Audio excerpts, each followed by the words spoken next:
what we're being told by the media is that two radicalized Muslims attacked the Inland Regional Center in San Bernardino, killing co-workers in response to a Christmas party. Obama, in his address to the people, said, we can see ourselves, we can see our families in the shoes, in the faces of the children that were attacked at the Christmas party.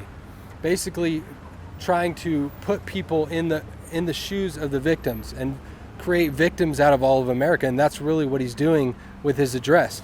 Obama says we have hardened our defenses. I would ask Obama, how will disarming Americans impact our defenses? How will reducing Americans' right to defend themselves at their home, at their place of work, at school, how is that going to harden our defenses, Obama? So you say you have hardened our defenses. Obama says, I have confronted this evolving threat. I want to ask people, has Obama confronted this threat of terrorism effectively? If so, how is it that there have been so many successful attacks on our soil and internationally?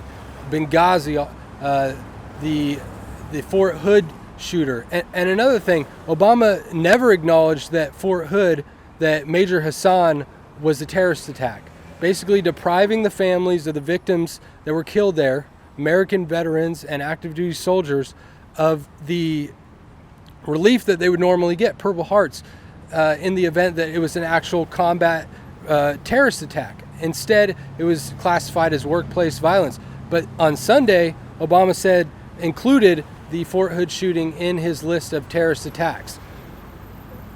Obama says, I know we see ourselves in the victims. Do you feel like a victim? I definitely don't. I'm upset.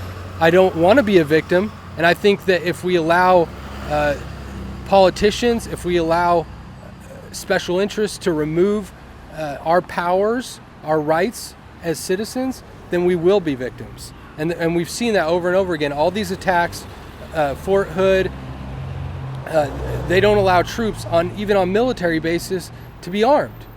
So we know how they feel about your right to defend yourself. Obama says, success won't depend on abandoning our values. What are Obama's values? I would ask that.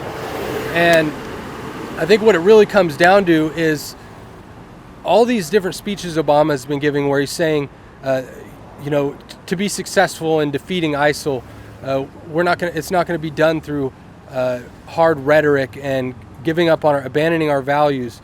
And he talked about how we're not giving in to the terrorists by having a climate summit in Paris about global warming. What does that have to do with terrorists?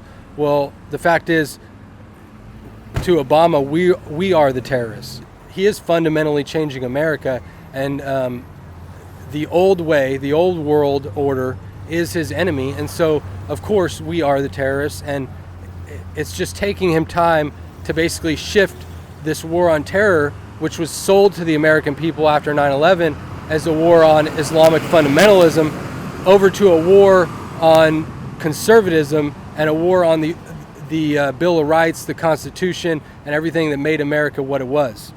We need to have all this security, and we need to give up our privacy. What's made the world more dangerous? Is it the weapons? Have those changed?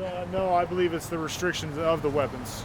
I bet you if he would be more lenient on the weapons, there would be less violence.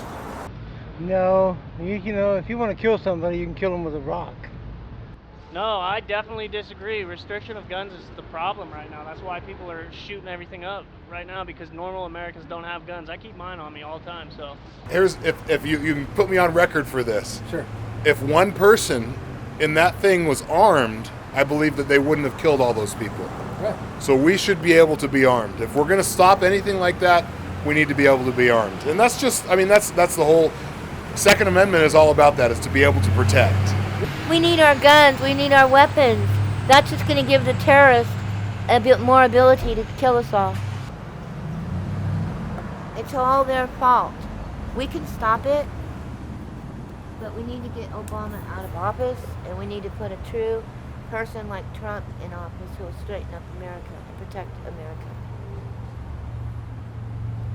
Otherwise, we're not going to have America as of next November.